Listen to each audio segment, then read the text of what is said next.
ಮಾನ್ಯ ವೀಕ್ಷಕರೇ, ಎಲ್ಲರಿಗೂ ಕುತೂಹಲ ಅಂತ ಹೇಳಿದರೆ ಕಳೆದ 6 ದಿನದಿಂದ ಭಾರೀ ಕಾರ್ಯಾಚರಣೆ ನಡೆದಿತ್ತು. ಚನ್ನಪಟ್ಟಣದಲ್ಲಿ ಕಾಡಾನೆಗಳ ಕಾರ್ಯಾಚರಣೆ, ವಿಶೇಷವಾಗಿ 4 ಆನೆಗಳನ್ನು ಹಿಡಿಲಿಕ್ಕೆ ಎಲ್ಲರೂ ಗ್ರಾಮಸ್ಥರ ಒತ್ತಾಯ ಇತ್ತು, ಆ ಭಾಗದ ಜನರದು. ಆದರೆ 2 ಆನೆಗೆ ಸರ್ಕಾರ ಪರ್ಮಿಷನ್ ಕೊಟ್ಟಿತ್ತು. ಅದರಲ್ಲಿ ಅರಣ್ಯ ಇಲಾಖೆ ಗುರುತಿಸಿದ್ದು 2 ಆನೆಗಳು. ಅದರಲ್ಲಿ ಒಂದು ಒಂಟಿ ಸಲಗ, ಇನ್ನೊಂದು ಮಖನ ಆನೆಯನ್ನು ಇವತ್ತು ಬೆಳಗ್ಗೆ 12 ಗಂಟೆಗೆ ಹಿಡಿತಾರೆ. ವಿಶೇಷ ಅಂತ ಹೇಳಿದರೆ ಕೆಂಗಲ್ ಹತ್ರ ಇರುವಂಥ ಚಿಕ್ಕಮಣ್ಣಗುಡ್ಡ ಪ್ರದೇಶ ಅಂತ ಹೇಳಿದ್ರೆ ಏನು ಆಕಾಶವಾಣಿಯ ಗುಡ್ಡದ ಮೇಲೆ ಟವರ್ಗಳಿದೆ, ಅದಕ್ಕಿಂತ ಸ್ವಲ್ಪ ಕೆಳಭಾಗದಲ್ಲಿ ಇವತ್ತು ಬೆಳಗ್ಗೆ 12 ಗಂಟೆಗೆ ಹಿಡಿತಾರೆ.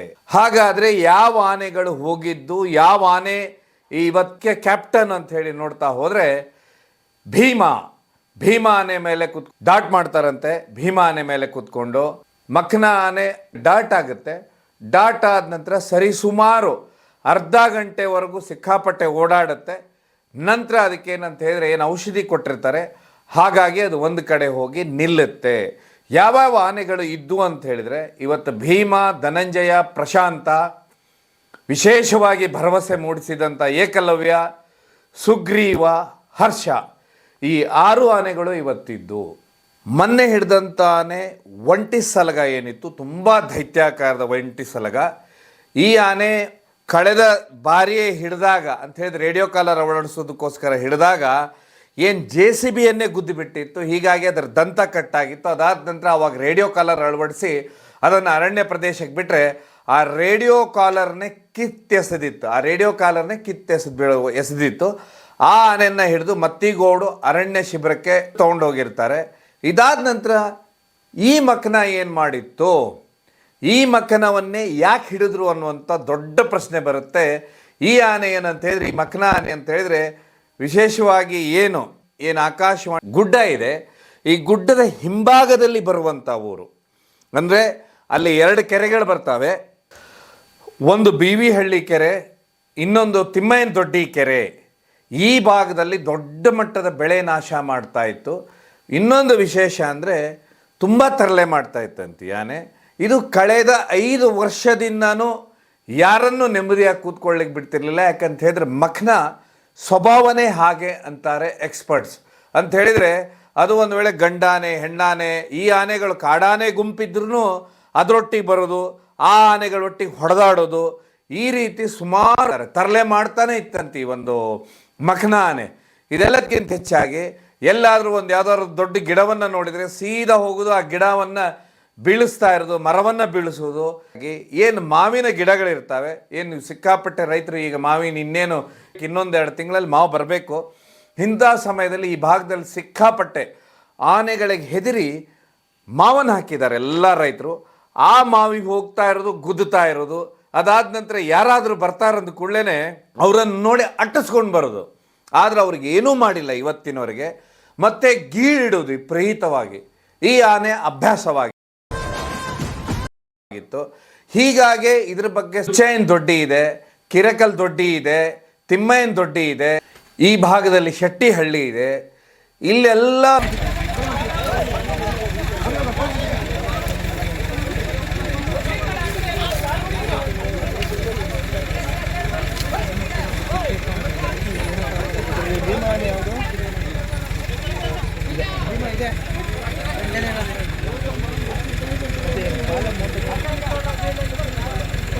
ದೊಡ್ಡ ಮಟ್ಟದ ಅಂತ ಹೇಳಿದ್ರೆ ಇಲ್ಲಿ ಇರುವಂಥ ರೈತರಿಗೆ ಭಾರಿ ತಲ್ಲವ ಮಾಡಿತ್ತಂತೆ ಈ ಮಖನ ಆನೆ.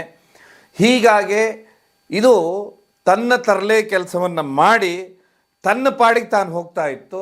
ಆದರೆ ಅದೆಲ್ಲ ಆರೋಪಗಳು ಇಲ್ಲಿ ಬಂದಂಥ ಏನು ಕಾಡಾನೆಗಳ ಗುಂಪಿದೆ, ದೈತ್ಯಾಕಾರದ ಕಾಡಾನೆಗಳ ಗುಂಪಿದೆ, ಈ ಗುಂಪಿಗೆ ಈ ಆರೋಪಗಳು ಹೋಗ್ತಾ ಇದ್ದು. ಅಷ್ಟು ತರಲೆ ಇತ್ತಂತೆ ಮಖನ ಆನೆ. ಹೀಗಾಗಿ ಈ ಮಖನ ಆನೆ ಏನಿರುತ್ತೆ ಇದರ ಬಗ್ಗೆ ಅರಣ್ಯ ಇಲಾಖೆಯವರು ಏನಂದರೆ ವಿಶೇಷವಾಗಿ ಇದನ್ನು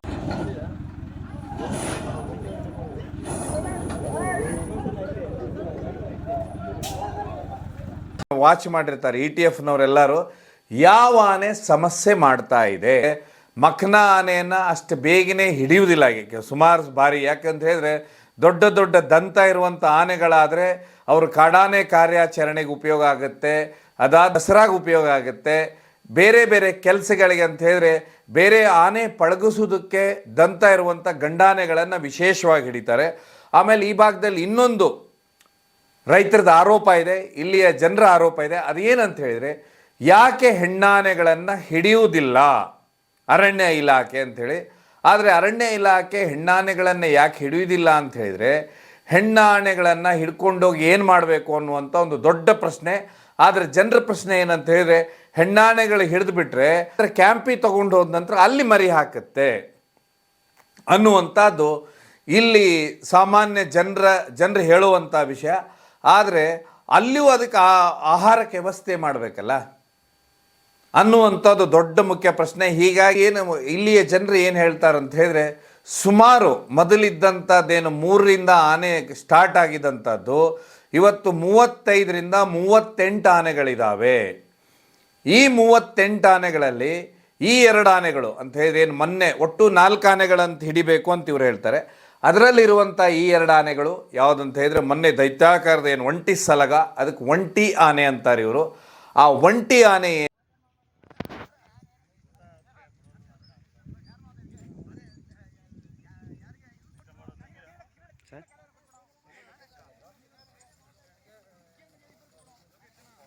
ಏನಿದೆ ಅದನ್ನು ಹಿಡಿಬೇಕಂತ ಹೇಳಿ ಸುಮಾರು ಜನರ ಒತ್ತಾಯ ಇತ್ತು.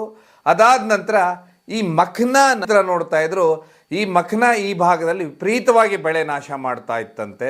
ಹೀಗಾಗಿ ಈ ಆನೆಯನ್ನು ಇವತ್ತು ಬೆಳಗ್ಗೆ 12 ಗಂಟೆಗೆ ಸಾಕಾನೆ ಭೀಮ ಇದ್ದಾನೆ, ಭೀಮನ ಮೇಲೆ ಡಾಟ್ ಮಾಡ್ತಾರೆ. ಈ ಆನೆಗೆ ವಿಶೇಷವಾಗಿ ಅದ್ಭುತವಾಗಿ ಅಂತ ಹೇಳಿದ್ರೆ ಎಲ್ಲ ಆನೆಗಳು, ಆಗ ಪ್ರಶಾಂತ್ ಇರ್ಬೋದು, ಧನಂಜಯ ಇರ್ಬೋದು, ಇವರೆಲ್ಲ ಈ ಆನೆನ ಸುಮಾರು ಹೊತ್ತು ಬೆನ್ನಟ್ಟುತ್ತಾರೆ. ಆ ಕಾಡಿನ ಮಧ್ಯೆ ಅವರು ಕುರ್ಚಲ್ ಕಾಡು, ಈ ಕುರ್ಚಲ್ ಕಾಡಿನಲ್ಲಿ ಸುಮಾರು ಹೊತ್ತು ಬೆನ್ನತ್ತುತ್ತಾರೆ ವರೆಗೂ ಈ ಆನೆ ಡಾಟ್ ಆಗಿದ್ದು ಕೈಗೆ ಸಿಗುವುದಿಲ್ಲ. ನಂತರ ಇದು ಸಿಗುತ್ತೆ. ಇದಾದ ನಂತರ ಈ ಆನೆಯನ್ನು ಹಿಡಿದು ಈಗ ದುಬಾರಿಗೆ ಹೋಗ್ತಾ ಇದೆ ಅನ್ನುವಂಥದ್ದು ಒಂದು ಮಾಹಿತಿ ಬಂದಿರುವಂಥದ್ದು. ಇದೆಲ್ಲದಕ್ಕಿಂತ ಇನ್ನೊಂದು ವಿಶೇಷ ಅಂತ ಹೇಳಿದರೆ, ಇನ್ನೊಂದು ಈ ಮಖ್ನಾ ಆನೆ ಏನಿದೆ, ಇದು ಕಳೆದ 6 ವರ್ಷದಿಂದ ಸತತವಾಗಿ ಈ ಭಾಗದ ಜನರಿಗೆ ದೊಡ್ಡ ಸಮಸ್ಯೆನೇ ಆಗ್ತಿತ್ತು. ಆದರೆ ಇಲ್ಲಿವರೆಗೂ ಇದರ ಮೇಲೆ ಇರುವಂಥ ಆರೋಪ ಏನಂತ ಹೇಳಿದರೆ, ಬೆಳೆ ನಾಶ. ಇದೆಲ್ಲದಕ್ಕಿಂತ ಹೆಚ್ಚಾಗಿ ಈ ಆನೆಗಳ ಗುಂಪೇನು ಬರ್ತಿದ್ವಲ್ಲ, ಬೇರೆ ಬೇರೆ ಕಾಡಾನೆಗಳ ಗುಂಪು, ಅದರೊತ್ತಿಗೆ ಹೊಡೆದಾಡುವಂಥದ್ದು, ಕಾದಾಡುವಂಥದ್ದು. ಇದಾದ ನಂತರ ಯಾರಾದರೂ ಜನರು ಕಂಡ್ರೆ ಅವರನ್ನು ದೂರದಿಂದ ಹೆದರಿಸುವಂಥದ್ದು. ಆ ನಂತರ ಅವರೇನಾದರೂ ಆ ವ್ಯಕ್ತಿಗಳೇನಾದರೂ ಮುಂದೆ ಕಂಡ್ರೆ ಸೀದಾ ಕಾಡೊಳಗೆ ಓಡೋಗುವಂಥದ್ದು. ಈ ಆನೆ ವಿಶೇಷ ಕ್ಯಾರೆಕ್ಟರ್ ಆಗಿತ್ತಂತೆ. ಆಮೇಲೆ ತನಗೇನಾದರೂ ಸಿಟ್ಟು ಬಂತಂತ ಹೇಳಿದ್ರೆ, ಇರೋ ಗಿಡ ಮರಗಳನ್ನೆಲ್ಲ ಬಂದು ನೆಟ್ಟಿರ್ತಾರೆ, ಸಸಿಗಳು, ತೆಂಗಿ, ಅದನ್ನೆಲ್ಲ ಬೀಳಿಸಿ ತುಳಿದಾಕ್ಬಿಡೋದಂತೆ. ಆಮೇಲೆ ಬೇರೆ ಬೇರೆ ಅಂತ ಹೇಳಿದ್ರೆ ಅದು ಕೆಳಗೆ ಒಂದು ವೇಳೆ ಬೇರೆ ಬೇರೆ ತೋಟ ಏನಿರ್ತಾವೆ, ಅಥವಾ ಇವರೇನಾದರೂ ಸ್ವಲ್ಪ ರಾಗಿ ಅಥವಾ ಇನ್ನೊಂದು ಬೆಳೆನ ಬೆಳೆಸಿದರೆ ಅದ್ರ ಮೇಲೆಲ್ಲ ಓಡಾಡಿ ಹೋಗ್ಬಿಡೋದಂತೆ. ಮೆಕ್ಕೆಜೋಳದ ಮೇಲೆ ಓಡಾಡಿಬಿಟ್ರೆ ಅದು ಕೊನೆಗೆ ಈ ಏನು ಹೈನುಗಾರಿಕೆಗೂ ಉಪಯೋಗ ಆಗ್ತಿರಲಿಲ್ಲ ಅಂತ ಹೇಳಿದ್ರೆ, ಏನು ಜಾನುವಾರುಗಳನ್ನು ಸಾಕ್ತಾರೆ ರೈತರು, ಅದಕ್ಕೂ ಉಪಯೋಗ ಆಗ್ತಾ ಇರಲಿಲ್ಲಂತೆ. ಹೀಗಾಗಿ ಒಂದು ರಾತ್ರಿ ಏನಾದರೂ ಒಂದು ಹೊಲಕ್ಕೆ ನುಗ್ತಂತೆ, ಗದ್ದೆನೆಲ್ಲ ಓಡಾಡಿ ತುಳಿದಾಕ್ಬಿಡೋದಂತೆ. ಅದಾದ ನಂತರ ಏನು ಈ ಮರಗಳು ಗಿಡಗಳು ಏನಾದರೂ ಇತ್ತಂದರೆ ರೈತರು ಬೆಳೆಸಿರುವಂಥದ್ದು, ಅದನ್ನೆಲ್ಲ ಹೊಡ್ಕೊಂಡು ಹೋಗ್ತಾ ಇರೋದಂತೆ, ಮುರಿದಾಕ್ಬಿಡೋದಂತೆ. ಅದಾದ ನಂತರ ತನಗೇನು ಗೊತ್ತಿಲ್ಲ ಅನ್ನೋ ಥರ ತನ್ನ ಪಾಡಿಗೆ ತಾನು ಹೋಗೋದಂತೆ. ಇಷ್ಟು ಬುದ್ಧಿಶಾಲಿ ಆನೆ. ಹೀಗಾಗಿ ನಿಮಗೆಲ್ಲ ಒಂದಿಲ್ಲಿ ವಿಷಯ ಬರೋದಂತ ಹೇಳಿದ್ರೆ, ಕಳೆದ 5 ದಿನದಿಂದ ಈ ಆನೆಯನ್ನು ಹುಡುಕ್ತಾ ಇದ್ರು. ಒಂಟಿ ಸಲಗವನ್ನು ಹಿಡಿತಾರೆ. ಇದಾದ ನಂತರ ಈ ಆನೆನ ಪ್ರತಿ ದಿವಸ ಅದನ್ನು ಡ್ರೋನ್ ಬಿಟ್ಟು ಕಾಡು ತುಂಬ ಹುಡುಕ್ತಾ ಇದ್ರು. ಆದರೆ ಇಲ್ಲಿದೆ ಅಂತೇಳಿ ತಪ್ಪಿಸ್ಕೊಂಡೇ ಹೋಗ್ತಾ ಇತ್ತು. ಆಮೇಲೆ ಇದಕ್ಕೆ ಯಾವುದೇ ರೇಡಿಯೋ ಕಾಲರ್ ಅಥವಾ ಇನ್ನೊಂದು ಏನೂ ಇರಲಿಲ್ಲ ಆನೆಗೆ. ಹೀಗಾಗಿ ತಪ್ಪಿಸ್ಕೊಂಡೇ ಹೋಗೋದು. ಇವತ್ತು ಎಂಥ ವಿಚಿತ್ರ ಅಂತ ಹೇಳಿದರೆ, ಎಲ್ಲಿ ಸಾಕಾನೆಗಳು ಮೀಟರ್ ಅಂದರೆ ಅದಕ್ಕಿಂತ ಜಾಸ್ತಿ ದೂರ ಇರಲಿಲ್ಲಂತಿದು, ಅಷ್ಟೇ ಹತ್ತಿರದಲ್ಲೇ ಸಿಕ್ಕಾಕೊಳ್ತಂತೆ. ಆದರೆ ಡಾಟ್ ಆದ ನಂತರ ಮತ್ತೆ ನಿಲ್ಲಿಲ್ಲಂತೆ, ಮತ್ತೆ ಓಡ್ಲಿಕ್ಕೆ ಶುರು ಮಾಡ್ತು. ಆಗ ಭೀಮ ಏನಂತ ಹೇಳಿದ್ರೆ ಯಶಸ್ವಿಯಾಗಿ ಮುಂದೆ ಹೋಗ್ತಾನೆ. ಮುಂದೆ ಹೋದ ನಂತರ ನನಗೆ ಧನಂಜಯ ಇರ್ಬೋದು, ಪ್ರಶಾಂತ್ ಇರ್ಬೋದು, ಆಮೇಲೆ ಏನು ಕ್ಯಾಪ್ಟನ್ ಭೀಮ, ಈ ಬಾರಿಯ ಕ್ಯಾಪ್ಟನ್ ಭೀಮ, ಏಕಲವ್ಯ, ಸುಗ್ರೀವ, ಹರ್ಷ, ಇವರೆಲ್ಲ ತಂಡ ಕಟ್ಕೊಂಡು ಮತ್ತೆ ಹುಡುಕ್ಲಿಕ್ಕೆ ಶುರು ಮಾಡಿದಾಗ ಕೊನೆಗೆ ಇದು ಅಂತ ಹೇಳಿದ್ರೆ ಒಂದು ಕಡೆ ಅಂತ ಹೇಳಿದ್ರೆ ಹೀಗಾಗಿ ಒಂದು ಕಡೆ ನಿಲ್ಲುತ್ತೆ. ಅದಾದ ನಂತರ ಅದನ್ನು ಹಿಡಿದು ತಗೊಂಡು ಹೋಗ್ತಾರೆ. ಒಟ್ಟಾರೆಯಾಗಿ ಇಲ್ಲಿ ಸ್ಥಳೀಯರ ಪ್ರಕಾರ ಅಂದರೆ ಏನು, ಇಲ್ಲಿ ಸ್ಥಳೀಯ ರೈತರಿದ್ದಾರೆ, ಕಳೆದ 6 ವರ್ಷದಿಂದ ನಮ್ಮ ಬೆಳೆ ಸುಮಾರು ನಷ್ಟವಾಗ್ತಿತ್ತು, ಹೀಗಾಗಿ ದಯವಿಟ್ಟು ಆ ಆನೆಯನ್ನು ಹಿಡಿದು ಅದನ್ನು ಎಲ್ಲಾದರೂ ಬೇರೆ ಜಾಗದಲ್ಲಾದರೂ ಬಿಡಿ ಅನ್ನೋಂಥ ಒತ್ತಾಯ ಇತ್ತು. ಹೀಗಾಗಿ ಕೊನೆಯದಾಗಿ ಇವತ್ತೇನಂತ ಹೇಳಿದ್ರೆ ಕಳೆದ 5 ದಿವಸದಿಂದ ಕಾಡಿನೊಳಗೆ ಏನು ಹುಡುಕ್ತಾ ಇದ್ರು, ಇವತ್ತು ಆನೆ ಕೊನೆಗೂ ಸಿಕ್ಕಿದೆ.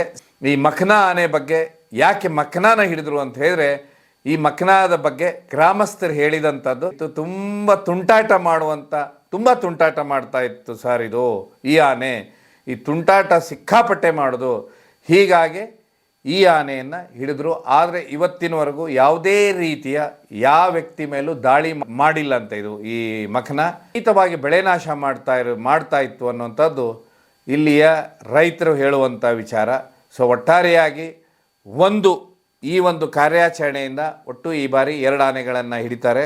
ಹಿಡಿದಾದ ನಂತರ ಮುಂದೆ ಇನ್ನೂ ಈ ಮಖನಾನ ಯಾವ ರೀತಿ ತಯಾರಿ ಕೊಡ್ತಾರೆ, ಯಾವ ರೀತಿ ಟ್ರೈನಿಂಗ್ ಕೊಡ್ತಾರೆ, ಮುಂದೆ ಇದು ವಿಶೇಷವಾದಂಥ ಆನೆ ಆಗುತ್ತಾ ಅಥವಾ ಇದನ್ನು ಏನಾದರೂ ರೇಡಿಯೋ ಕಾಲರ್ ಅಳವಡಿಸಿ ಕಾಡಿನಲ್ಲಿ ಮತ್ತೆ ಬಿಡ್ತಾರಾ ಅನ್ನುವಂಥದ್ದೇ ಈಗ ಪ್ರಶ್ನಾರ್ಥಕ ಚಿಹ್ನೆ ಇರುವುದು. ಕಾರ್ಯಕ್ರಮ ನೋಡಿದ್ದಕ್ಕೆ ಧನ್ಯವಾದ.